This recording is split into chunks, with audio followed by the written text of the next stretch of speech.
Hello there. Thank you so much for joining us on News Channel Nebraska. My name is Eric McKay. Let's take a look at our top headlines today. A man has died after being struck by a UPS vehicle. It happened in Omaha.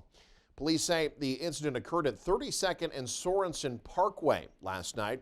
Investigators say the UPS vehicle was headed east on Sorensen while the light was green. At the same time, a pedestrian, later identified as David McCormick, was crossing Sorensen when the two made contact. An investigation into the incident is ongoing. One person is dead following an incident with law enforcement in eastern Nebraska. It happened Tuesday in David City.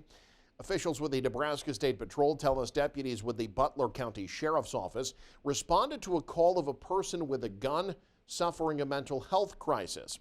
The patrol says law enforcement attempted to de-escalate the situation, but the man died after what's being called a self-inflicted gunshot wound. The death is considered in custody, so the State Patrol will be investigating.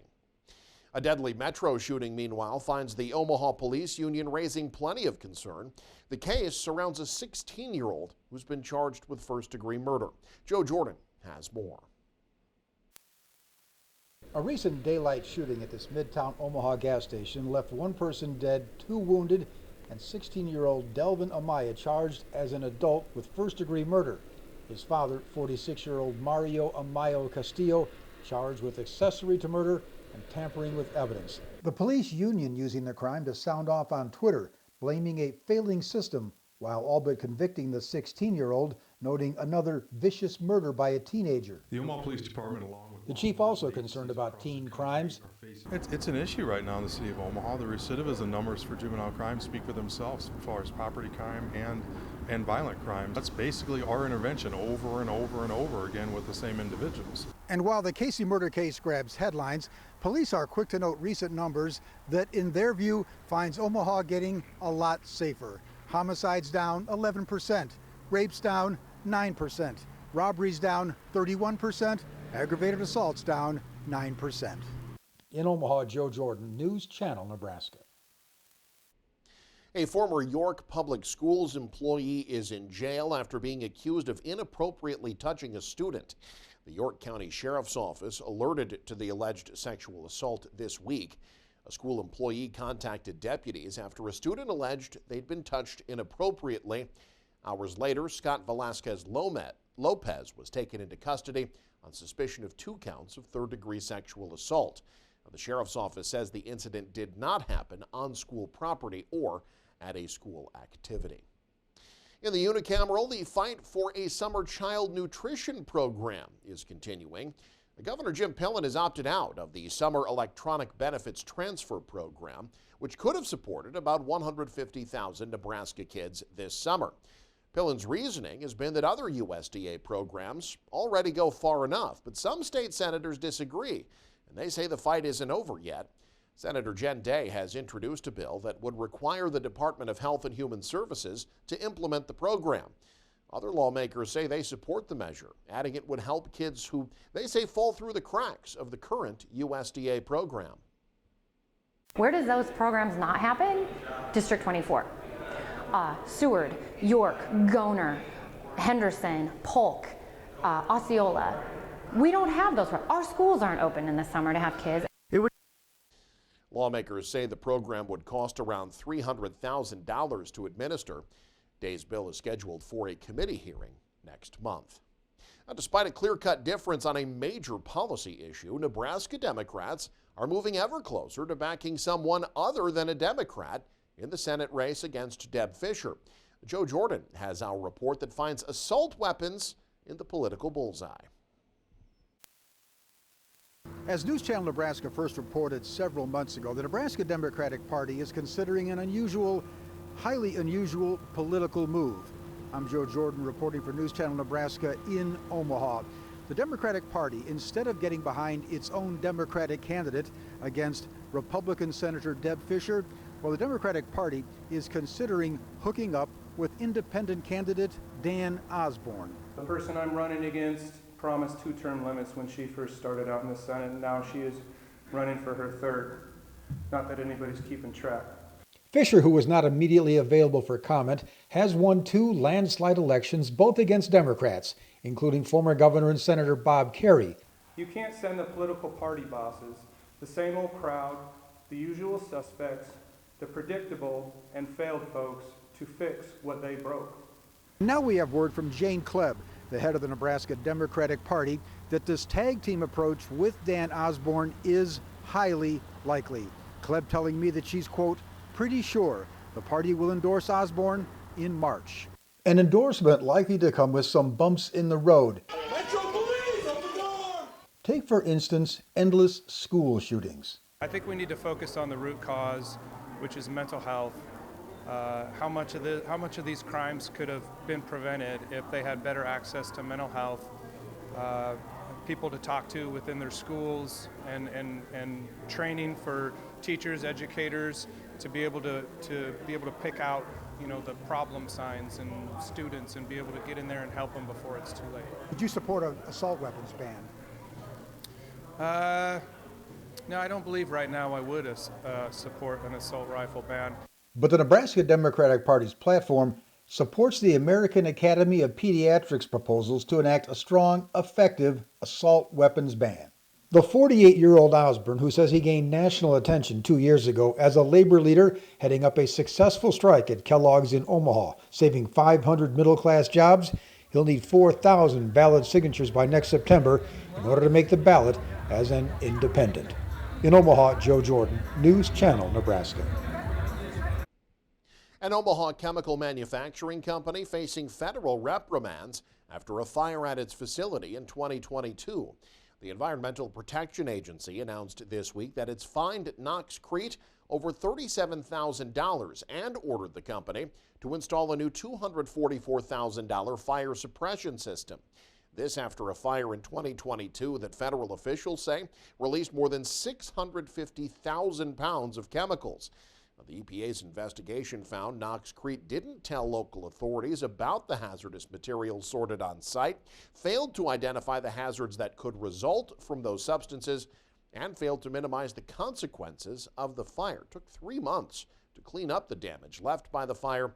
There were no reports of any direct injuries as a result. Last week in Hastings, officials say volatile chemicals caused an explosion in a sewer, causing a manhole cover to jump into the air. Authorities now have given an update as to why it happened. Ryan Valenta has the details. The average manhole cover weighs about 100 pounds and is designed to keep inside contents in and everything else out. The manhole covers here on South Woodland Avenue are also heavy, but one blew out of its place last Wednesday. If the average human like me can't pull a manhole cover out of its place, it takes some serious pressure for an instance like this to happen. And really, it doesn't take a lot to move it, but it does take a lot to project it up as high as it must have had to go to shatter when it hit the ground. You heard that right. A 100-plus pound manhole cover made of cast iron shattered after an explosion in a sewer last Wednesday. According to officials, volatile chemicals were improperly dumped into a sewer system in the neighborhood. Flammable fumes from the chemicals made their way into a nearby home that had a dry P-trap, which keeps gases out of your house. A furnace was then ignited, providing a spark to cause a flash fire in the home and the sewer. There was never actually a structure on fire. There was an ignition source, a flash fire, which quickly put itself out because it burnt all the fuel and never got hot enough or sustained long enough to catch anything else on fire, except for charring some clothing within that residence. Luckily, there was no damage to the home, but Hastings Utilities said the sewer in the vicinity of the fire wasn't so lucky. Actually, we just had a contractor come out yesterday, and they did camera maintenance on the system in question, and we did find some new cracks. We're still investigating further on that, but there appears to be damage. Officials talked with the homeowners in the area, which multiple reported smelling chemicals entering their house at that time. Unfortunately for the city, it's not the easiest thing to figure out if someone dumps chemicals down their drain. But they know the person whose house that experienced the flash fire was not responsible. It wasn't a residential source. Someone in their home didn't do this. It was more of a non-residential, commercial, industrial use that was pouring the chemicals down our sewer system. It was a perfect storm that caused this flash fire, as officials say that sewers are designed to keep ignition sources out. Property owners should keep all drains in their residences properly watered to keep potential gases like these out. In Hastings, Ryan Valenta with News Channel Nebraska. Couple of recalls to tell you about. Haleon Healthcare recalling 8 lots of Robitussin syrups because of microbial contamination. They include adult versions of CF Max Day and Honey CF Max Nighttime. The contaminated products have expiration dates of either this year or the next. You can find their lot numbers on the FDA website. Haleon says it hasn't heard of any adverse reaction to the products.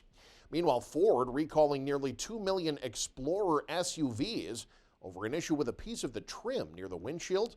The metal piece that runs up the left and right side of the front windshield may not be properly hooked, which would allow the trim to detach. The National Highway Traffic Safety Administration reports it's a potential safety hazard and increases the risk of a crash. All Ford Explorers 2011 to 2019 models are affected. A nonprofit in central Nebraska continuing its outreach in the community by partnering with a Nebraska business. Crossroads Mission Avenue operates homeless shelters in the Tri-Cities. They've announced a corporate partnership with Lavander's Auto Body. Lavander's will be displaying a plaque in each of its 15 locations that will contain information about the partnership and a QR code that will direct them to the nonprofit site.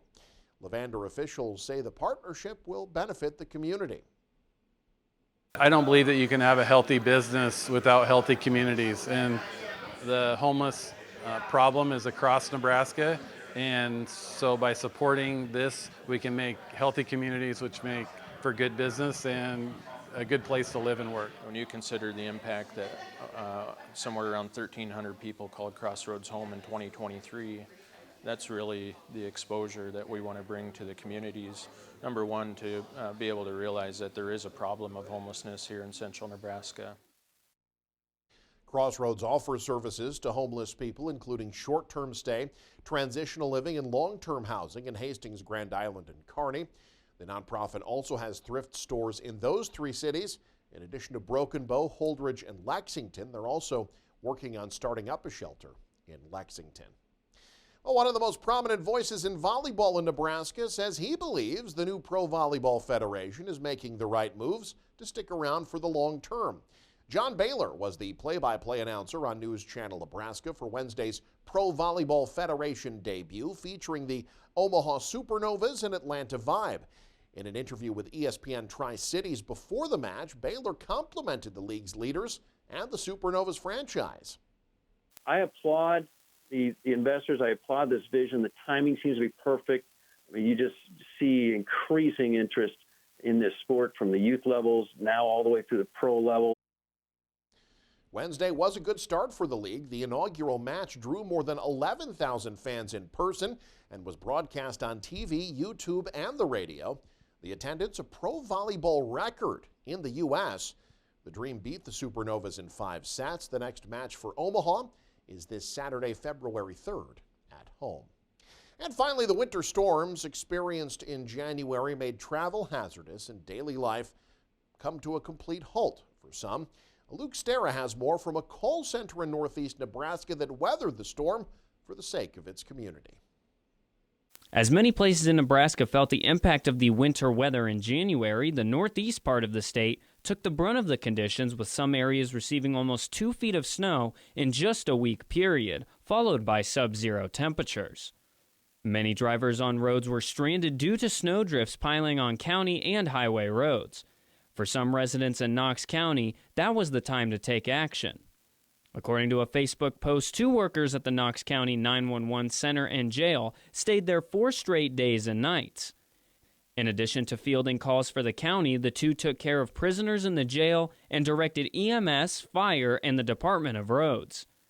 This has become something of a regular thing, according to Knox County Sheriff Don Henry. Over the years, they've all done it. They've all are very good about rotating through, taking their turns, doing what they can.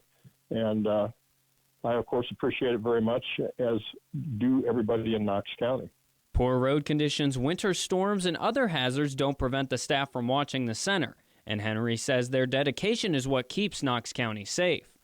I'm glad we have workers that are dedicated to Knox County and to ensuring the safety of everybody, and I can't say enough good things about him. According to Henry, the workers have been repeatedly asked to be interviewed, but have said no, stating they are doing it because it's their job and not for the accolades. Henry also says the support staff and all deputies work to keep the county safe during the snowfall. But these people step forward, and when the going gets tough, they get going, and they're willing to do whatever it takes to ensure the safety of Knox County. Reporting for News Channel Nebraska, this is Luke Stera. You can find much more by visiting our website, newschannelnebraska.com, for the latest headlines and weather updates as well. Thank you so much for joining us. I'm Eric McKay, and this is News Channel Nebraska.